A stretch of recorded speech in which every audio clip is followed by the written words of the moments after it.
कहानी की शुरुआत होती है सन 2078 में। एनईबी कॉरपोरेशन पिछले 50 सालों से जाने पहचाने सारे सोलर सिस्टम्स की माइनिंग पर कब्जा जमा कर बैठी है। 20 साल पहले सीरियस 6B पर एनईबी को एक नया पदार्थ मिला है जिसका नाम बेरेनियम है। ये दुनिया की एनर्जी क्राइसिस खत्म कर सकता है, लेकिन इसकी माइनिंग ने खतरनाक रेडिएशन और प्रदूषण को जन्म दे दिया। माइनर्स और साइंटिस्ट्स की एक फेडरेशन जिसे अलायंस कहा जाता है, उन्होंने एनईबी से माइनिंग रोकने की बात की, लेकिन जवाब में एनईबी ने जंग छेड़ दी। इस संघर्ष ने अर्थ पर भी कोल्ड वॉर जैसी स्थिति पैदा कर दी, पर असल लड़ाई सिर्फ सीरियस 6B पर ही लड़ी गई। धीरे धीरे एनईबी ने न्यूक्लियर बॉम्ब्स का इस्तेमाल करना शुरू कर दिया। रेडिएशन की वजह से प्लैनेट की ज्यादातर आबादी मर गई। बहुत सारे माइनर अपनी जान गंवा बैठे। अब जंग के 10वें साल में सिर्फ कुछ ही लोग बचे हैं। एक बंकर के अंदर कुछ माइनर्स सिगरेट्स पर जुआ खेल रहे हैं। तभी सिक्योरिटी कैमरास पर उन्हें कुछ हरकत दिखाई दी। उन्होंने देखा कि एक एनईबी सोल्जर उनकी तरफ बढ़ रहा है। जब वो काफी पास आ गया तब भी किसी ने गोली नहीं चलाई, क्योंकि सबको लगा कि कुछ गड़बड़ है। अचानक एक बहुत तेज चीख जैसी आवाज गूंजी। जमीन के नीचे कुछ बहुत तेजी से हिलता हुआ दिखाई दिया। सोल्जर ने तुरंत अपनी बंदूक से उस पर फायरिंग की, लेकिन एक के बाद एक कई और जीव रेत के नीचे से निकल आए। इन अजीबोगरीब जीवों को स्क्रीमर्स कहते हैं। उनकी चीखने वाली आवाज इतनी तेज है कि सोल्जर के कान तक दर्द करने लगे। वो लगातार गोलियां चलाता रहा, लेकिन स्क्रीमर्स रुकने का नाम नहीं ले रहे हैं। धीरे धीरे उन्होंने उसे चारों तरफ से घेर लिया। तब सोल्जर ने अपनी जेब से एक सिलेंडर निकाला। जैसे ही उसने सिलेंडर दिखाया, एक स्क्रीमर रेत से उछलकर निकला और उसका हाथ काट दिया। फिर दूसरे ने उसकी टांग अलग कर दी। आखिर में स्क्रीमर्स ने मिलकर उसे मार डाला। बंकर के अंदर ये देखकर कुछ लोग रो पड़े और कुछ उल्टी करने लगे।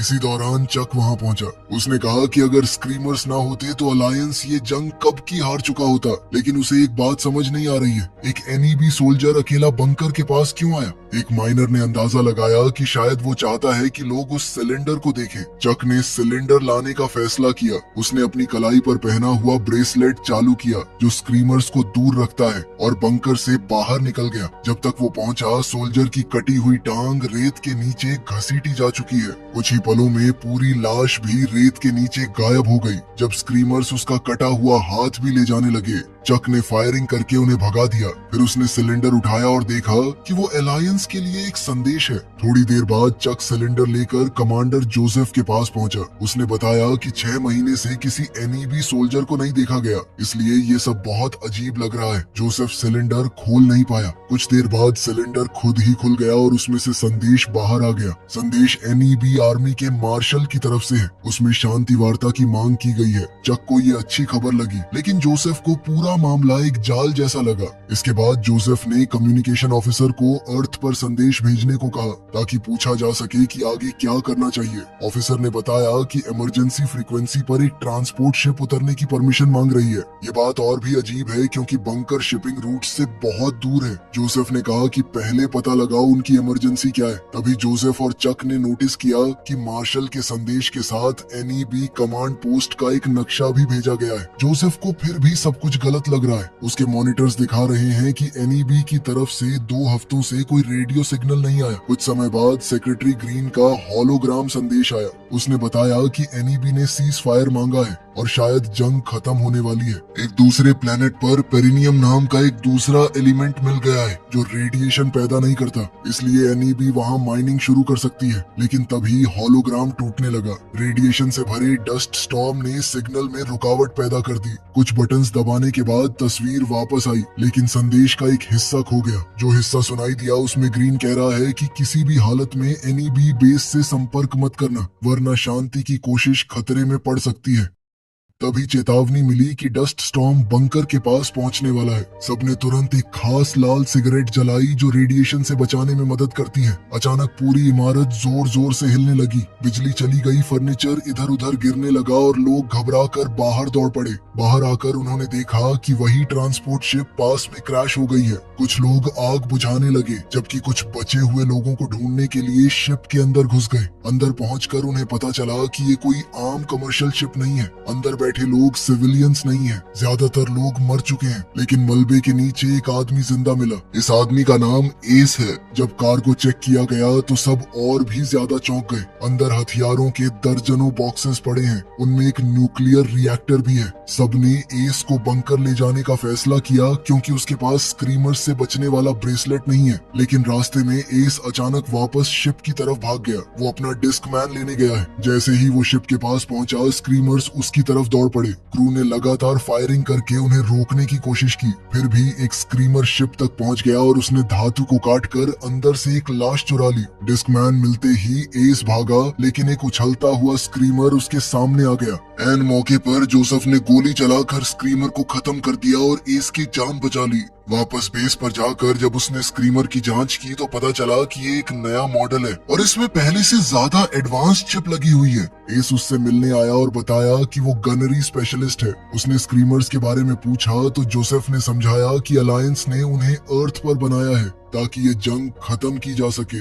जब एस ने मशीन को छूने की कोशिश की, उसे तुरंत हाथ पीछे खींचना पड़ा। जरा सी लापरवाही उसकी उंगलियां काट सकती थी। जोसेफ को और चिंता तब हुई जब उसने डेटा देखा। डेटा से पता चला कि स्क्रीमर ने खुद को मॉडिफाई किया है, यानी ये मशीन्स अपने आप को बेहतर बना रही हैं। थोड़ी देर बाद चक भी आ गया। उसने एस को बताया कि क्रैश हुई शिप असल में सिविलियन शिप होने का नाटक कर रही थी और उसमें न्यूक्लियर रिएक्टर भी है। एस को इस बारे में कुछ नहीं पता है, लेकिन उसने एक और हैरान कर देने वाली बात बताई। उसके मुताबिक शिप में मौजूद लोग ट्राइटन आईवी जा रहे हैं ताकि एनईबी के खिलाफ लड़ाई जारी रखी जा सके।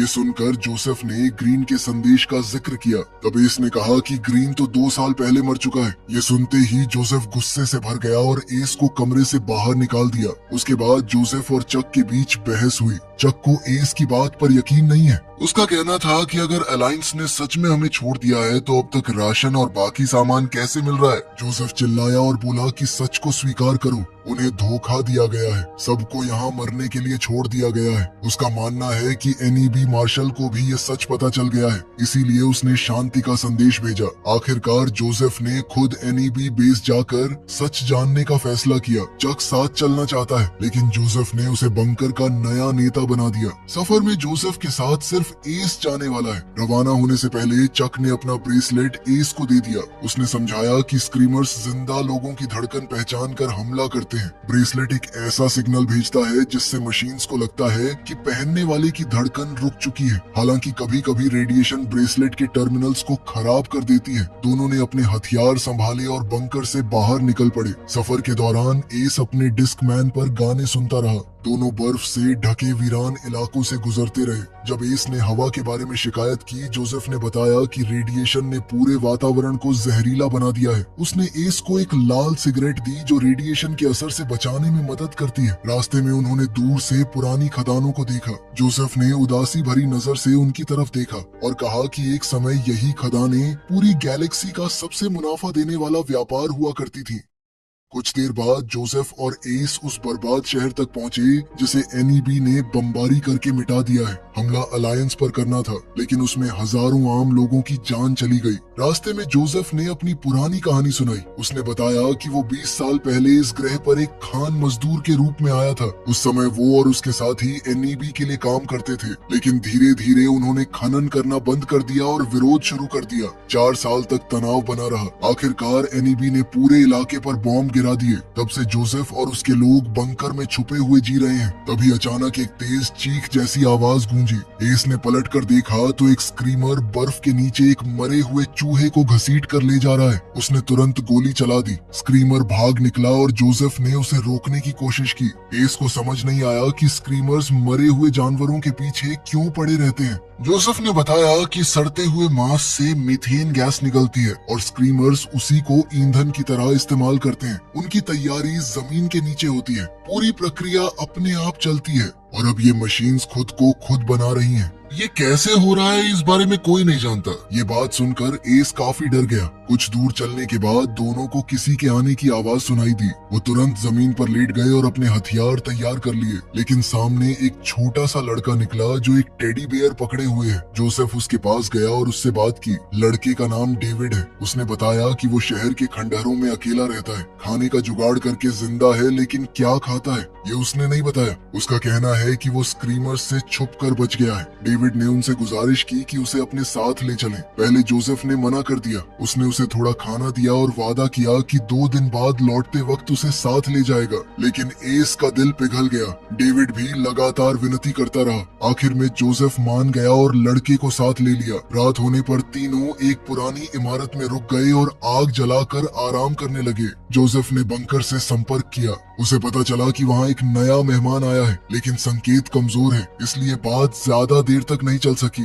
थोड़ी देर बाद जोसेफ ने जमीन से एक पत्थर उठाया। अचानक उस पत्थर में पैर और सिर निकल आए। जोसेफ चौंक गया। डेविड हंस पड़ा और उस अजीब से कीड़े को हटा दिया। दरअसल वो पत्थर नहीं, एक छोटा जीव है। बाद में एस ने थोड़ा आराम करने का फैसला किया। उसने स्क्रीमर्स से बचने वाला ब्रेसलेट उतार दिया और अपने म्यूजिक डिवाइस को हाईटेक चश्मों के साथ जोड़ दिया। कुछ ही देर में एक स्क्रीमर कमरे के अंदर घुस आया। एस को तो कुछ भी सुनाई नहीं दिया। वो तो समय रहते जोसेफ ने उसे बचा लिया। फिर उसने तुरंत गोली चलाकर स्क्रीमर को खत्म कर दिया। जोसेफ को हैरानी हुई कि एस ने उसकी आवाज क्यों नहीं सुनी। जब उसने चश्मे चेक किए तो पता चला कि एस भैया तो छुप के लुच्ची फिल्में देख रहे हैं। ये देखकर जोसेफ बहुत गुस्सा हुआ। उसने चश्मे तोड़ दिए और एस को डांटते हुए तुरंत ब्रेसलेट वापस पहनने को कहा। जब जोसेफ ने मरे हुए स्क्रीमर की जांच की तो उसने देखा कि उसका आकार किसी जानवर जैसा है और उसके अंदर एक नई तरह की चिप लगी हुई है। इससे साफ है कि स्क्रीमर्स लगातार बदल रहे हैं और भी खतरनाक बनते जा रहे हैं। अगली सुबह सफर फिर शुरू हुआ। अब एस के पास म्यूजिक नहीं है, इसलिए वो लगातार बातें करता रहा। काफी देर बाद वो एक पुरानी रिफाइनरी तक पहुंचे। जोसेफ ने आसपास दुश्मनों को ढूंढने की कोशिश की। तभी अचानक छिपकर बैठे कुछ सैनिकों ने डेविड पर गोली चला दी। सब दौड़कर उसके पास पहुंचे, लेकिन उसका घाव देखते ही सबके होश उड़ गए। उसके शरीर के अंदर मांस और खून नहीं, बल्कि मशीन के पुर्जे हैं। सच सामने आ गया। डेविड कोई इंसान नहीं है, वो एक नई पीढ़ी का स्क्रीमर है। जोसेफ ने उसके अंदर लगी चिप निकाल ली। जैसे ही चिप बाहर आई, डेविड ने जोर जोर से चीखना शुरू कर दिया। एस ने तुरंत उस पर निशाना साध लिया, लेकिन डेविड ने बिजली की रफ्तार से बंदूक पकड़ ली और गोली का रुख बदल दिया। इस दौरान उसका एक हाथ उड़ गया। तब 2 एनईबी सैनिक सामने आए। उनके नाम बेकर और रॉस हैं। उन्होंने बताया कि स्क्रीमर्स अब बहुत चालाक हो चुके हैं। वो बच्चों का रूप लेकर खुद को मासूम दिखाते हैं ताकि बाकी इंसान उन्हें बेस तक ले आए। फिर मौका मिलते ही वो सबको मार देते हैं। रॉस को शक हुआ कि जोसेफ जानबूझकर डेविड को साथ लाया है, लेकिन जोसेफ ने कसम खाकर कहा कि उसे सच्चाई का बिल्कुल पता नहीं है। फिर उसने शांति का संदेश उन्हें दे दिया। बेकर ने संदेश पढ़ा और जोसेफ और एस को बंकर ले जाने का फैसला किया। रॉस इस बात से खुश नहीं है, लेकिन उसकी बात नहीं सुनी गई। सब लोग हवा के रास्ते वाली सुरंगों का इस्तेमाल करके इमारत के अंदर घुस गए। अंदर पहुंचते ही जोसेफ ने अपने बंकर से संपर्क करने की कोशिश की। वो उन्हें बताना चाहता है कि स्क्रीमर्स अब बच्चों का रूप लेकर लोगों को धोखा दे रहे हैं, लेकिन संकेत में इतनी रुकावट है कि उसका संदेश पहुंच ही नहीं सका। जब सब लोग थोड़ा शांत होकर बैठे तब बात फिर डेविड पर आ गई। धीरे धीरे बहस इतनी बढ़ गई कि दोनों ने एक दूसरे पर बंदूक तान दी। तभी जेसिका बीच में आई और कहा कि वैसे ही कम इंसान बचे हैं और मार दो एक दूसरे को। इसके बाद जोसेफ ने जेसिका से अकेले में बात की। जेसिका ने बताया कि स्क्रीमर्स की फौज बहुत बढ़ चुकी है। उन्होंने ज्यादातर सैनिकों को मार दिया है। यहाँ पर अब कोई हाई लेवल कमांडर शायद बचा भी नहीं है। अगर कोई होगा भी तो वो शायद कमांड बंकर में छुपा हुआ है। उसने जोसेफ से वादा किया कि मैं तुम्हें वहाँ तक पहुँचा सकती हूँ, लेकिन इसके बदले में तुम्हें मुझे सुरक्षित धरती तक पहुँचाना होगा। इस पर जोसेफ ने हताश होकर कहा कि पृथ्वी ने तो शायद हमें भुला दिया है। वो उसे पृथ्वी तक ले जाने का वादा तो नहीं कर सकता, लेकिन अपने बंकर तक जरूर ले जाएगा। जेसिका ने ये बात मान ली। बाद में जोसेफ की मुलाकात एस से हुई। एस आसपास की जगह देख रहा है और उसने कई खतरनाक हथियार ढूंढ निकाले जिनमें प्लूटोनियम भी है। लेकिन जोसेफ ने उसे याद दिलाया कि अलायंस कभी न्यूक्लियर हथियारों का इस्तेमाल नहीं करती। इसके बाद पूरा समूह एक लिफ्ट में बैठा जो उन्हें मेंटेनेंस टनल तक ले गई। रास्ते में अचानक कोई आवाज सुनकर रॉस घबरा गया, लेकिन वो सिर्फ कुछ चूहे निकले। बेकर ने उसका मजाक उड़ा दिया। कुछ दूर चलने के बाद उन्हें छत में एक लोहे की जाली मिली। जैसे ही उसे खोला गया, एक लाश ऊपर से नीचे आ गिरी। सबने उसी रास्ते से अगले तल पर पहुंचने के लिए जाली का इस्तेमाल किया और फिर एक सीढ़ी चढ़कर कमांड सेंटर तक पहुंच गए। अंदर का दृश्य देखकर सबके होश उड़ गए। हर तरफ खून ही खून है, लेकिन एक भी जिंदा इंसान नजर नहीं आया। ये देखकर रॉस टूट गया। उसे लगने लगा कि अब बचने की कोई उम्मीद नहीं है। गुस्से और डर में उसने टेबल पर रखी चीजें इधर उधर फेंकनी शुरू कर दी। जोसेफ ने उसे रोकने के लिए हवा में गोली चला दी और एस को आदेश दिया कि अगर रॉस ने फिर शोर मचाया तो उसे गोली मार देना। फिर जोसेफ ने कंप्यूटर का इस्तेमाल करके अर्थ से संपर्क करने की कोशिश की, लेकिन बार बार गलती का संदेश आता रहा। उसी वक्त एक स्क्रीमर कमरे में घुस आया। सब लोग सर्वर के पीछे छिप गए। सबकी हैरानी के बीच वो स्क्रीमर कंप्यूटर पर चढ़ा और अपनी पूंछ जैसी तार मशीन से जोड़ दी। ऐसा लग रहा है जैसे वो कंप्यूटर से जानकारी निकाल रहा हो। कुछ देर बाद वो वहाँ से चला गया। जैसे ही सब बाहर निकले, स्क्रीमर ने रॉस को महसूस कर लिया और तभी एस ने उसके सामने खड़े होकर उसके शरीर को ढक लिया ताकि उसके ब्रेसलेट की वजह से वो दोनों बच जाएं। इस वजह से स्क्रीमर उन्हें पहचान नहीं सका और फिर से लौट गया। लेकिन जैसे ही एस एक कदम पीछे हटा, स्क्रीमर ने तुरंत हमला कर दिया। सबने मिलकर उस पर गोलियां चला दी और उसे खत्म कर दिया। मगर इस गोलीबारी में कंप्यूटर भी टूट गया। बत्तियां बुझ गईं और अंधेरे में डेविड की आवाज गूंजी, मैं भी तुम्हारे साथ आ सकता हूँ। जोसेफ ने एस को सबको लेकर बाहर निकलने को कहा, जबकि वो खुद कंप्यूटर के पास रुक गया। काफी कोशिश के बाद उसने कंप्यूटर दोबारा चालू कर लिया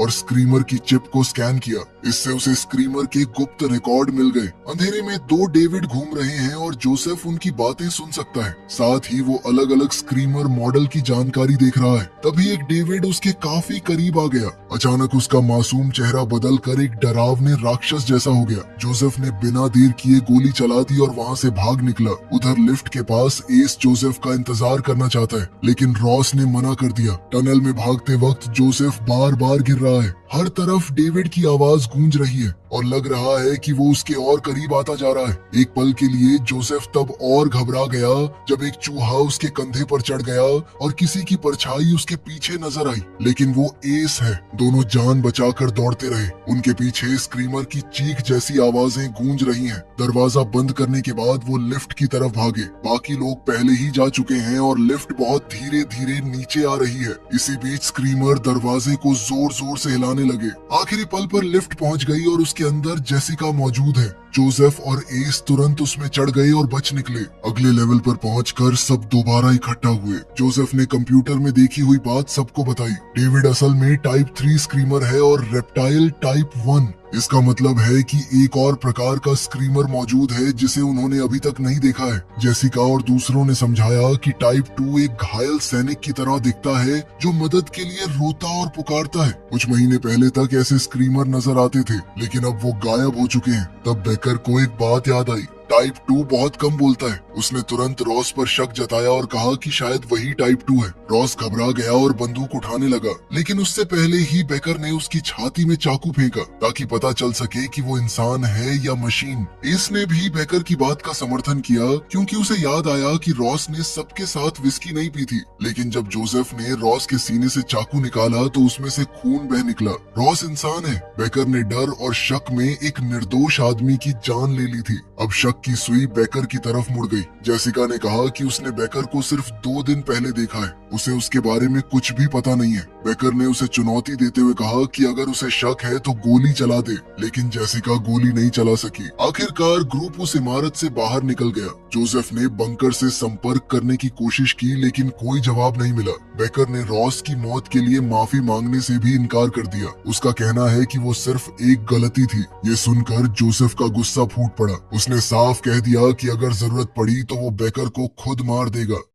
कई घंटों तक बर्फीली जमीन पर चलने के बाद आखिरकार सब लोग अलायंस बंकर तक पहुंच गए। यहाँ जोसेफ ने किसी तरह चक से संपर्क किया। उसने चक से बाहर आने को बोला, लेकिन चक बस एक ही बात दोहराता रहा कि जोसेफ अंदर आ जाए। ये बात जोसेफ को थोड़ी अजीब लगी। उसे शक हुआ, इसलिए उसने बंकर का दरवाजा खोलने को कहा। जैसे ही दरवाजा खुला सबके होश उड़ गए। अंदर से एक दो नहीं बल्कि बहुत सारे डेविड बाहर निकले। हर एक के हाथ में वही टेडी बेयर है। ये देखते ही टीम ने गोलियां चलानी शुरू कर दी और एक एक करके उन बच्चों जैसे दिखने वाले स्क्रीमर्स को गिरा दिया। लेकिन मुसीबत यहीं खत्म नहीं हुई। जमीन के नीचे से असली स्क्रीमर्स भी निकल आए। अब सबको दो तरफ ध्यान देना पड़ रहा है। जब डेविड्स बहुत पास आ गए तो टीम ने फ्लेम थ्रोवर का इस्तेमाल किया और उन्हें पिघलाना शुरू कर दिया। फिर भी बंकर के अंदर से और ज्यादा डेविड्स निकलते ही रहे। तब जोसेफ ने एस से कहा कि तुम कमांड सेंटर से एक न्यूक्लियर बॉम्ब लेकर आए थे ना, वो जल्दी से मुझे दो। अगले ही पल जोसेफ ने बंकर पर निशाना लगाया और धमाका कर दिया। इतना बड़ा विस्फोट हुआ कि पूरा बंकर उड़ गया और धमाके की ताकत से सब लोग बेहोश हो गए। सुबह एस की आंख खुली, उसने बेकर की आवाज सुनी जो मदद मांग रहा है। एस तुरंत उसकी तरफ दौड़ा, लेकिन जैसे ही वो पास पहुंचा बेकर ने सच बता दिया। वो इंसान नहीं, एक स्क्रीमर है। उसने एस को जोर से पकड़ लिया और अपनी ताकत से उसे कुचल दिया। जब तक जोसेफ होश में आया तब तक एस मर चुका है। बेकर ने उसकी लाश को एक तरफ फेंका और जोसेफ पर हमला कर दिया। जोसेफ ने गोली चलाकर बेकर के चेहरे का एक हिस्सा उड़ा दिया, लेकिन उस पर कोई खास असर नहीं पड़ा। इसी बीच जोसेफ को ज्यादा ताकतवर गोलियां मिल गई। इस बार उसने बेकर पर फिर से गोली चलाई और उसका शरीर दो टुकड़ों में फट गया। इसके बाद जोसेफ ने जेसिका को बताया कि अलायंस का एक इमरजेंसी एयरक्राफ्ट पहाड़ों में छुपा हुआ है। अगर वो उसे ढूंढ ले तो धरती पर लौट सकते हैं। रवाना होने से पहले जोसेफ ने बेकर के अंदर लगा एक चिप निकाला। उस पर कुछ ऐसे शब्द लिखे थे जो वो पहचान नहीं पाया। जब जेसिका ने चिप देखने को कहा तब जोसेफ ने अचानक उसके हाथ पर छुरी से हल्का सा काट दिया। जख्म से खून निकला। ये देखकर जोसेफ को यकीन हो गया कि जेसिका इंसान है। उसने तुरंत उसका हाथ बांधा और माफी मांगी। उसने कहा कि उसे पक्का करना जरूरी है कि वो स्क्रीमर नहीं है। फिर दोनों एक दूसरे के करीब आए और एक दूसरे को किस किया। अब दोनों ने मिलकर स्पेसक्राफ्ट की तलाश शुरू की। ठंड बहुत खतरनाक है। एक वक्त ऐसा भी आया जब जेसिका ने हार मान लेने की बात कही, लेकिन जोसेफ ने उसे हिम्मत दी। उसने कहा कि अब उसके पास जेसिका के सिवा कोई नहीं बचा और वो उसे घर ले जाने का वादा कर चुका है। काफी देर बाद जोसेफ को बर्फ के नीचे एक कंट्रोल पैनल मिला। उसने बटन दबाया और पहाड़ के अंदर छुपा एक बड़ा दरवाजा खुल गया। दरवाजे के पीछे एक गुप्त भंडार है जहाँ इमरजेंसी स्पेसक्राफ्ट रखा हुआ है। जेसिका नीचे जाने वाले लिफ्ट से व्हीकल पिट की तरफ चली गई, जबकि जोसेफ ने सिस्टम चालू करने की कोशिश की, लेकिन कोई बटन काम नहीं कर रहा है। इसलिए वो सीढ़ियां चढ़कर ऊपर गया और पावर बॉक्स खोलकर तार ठीक करने लगा। जैसे ही उसने तार जोड़े एक काउंटडाउन शुरू हो गया। तभी किसी ने पीछे से आकर जोसेफ को जोर से मुक्का मारा। जोसेफ ने ऊपर देखा और हैरान रह गया। उसके सामने चक खड़ा है। चक ने उसका हथियार दूर फेंक दिया और बोला कि हर किसी को अकेला मरना चाहिए। इतना कहकर उसने जोसेफ को किनारे से नीचे धक्का दे दिया। खुशकिस्मती से जोसेफ क्रेन को पकड़कर लटक गया और बच गया, लेकिन चक भी उसके पीछे आ गया। तब सबसे बड़ा राज सामने आया। चक ने बताया कि वो भी एक स्क्रीमर है। टाइप 2 स्क्रीमर्स इंसानों का चेहरा अपना सकते हैं। इसी तरह असली चक और मार्शल को मार दिया गया है। जो संदेश जोसेफ को मिला है वो भी नकली है। दोनों के बीच क्रेन पर खतरनाक लड़ाई शुरू हो गई। चक ने जोसेफ को गिराने की कोशिश की, फिर अपने पैर उसकी गर्दन के चारों तरफ लपेटकर उसका गला दबाने लगा। साथ ही उसकी मरी हुई पत्नी का मजाक उड़ाने लगा। जोसेफ ने जेब से छुरी निकाली और चक को घोंप दिया, लेकिन उससे भी कुछ खास नहीं हुआ। तब जोसेफ ने एक तार छुरी से जोड़ दिया। तेज बिजली ने चक के अंदर एक शॉर्ट सर्किट कर दिया और वो नीचे गिर पड़ा। नीचे गिरते हुए वो जैसे ही सुरक्षा लेजर से टकराया तो उसका शरीर राख में बदल गया।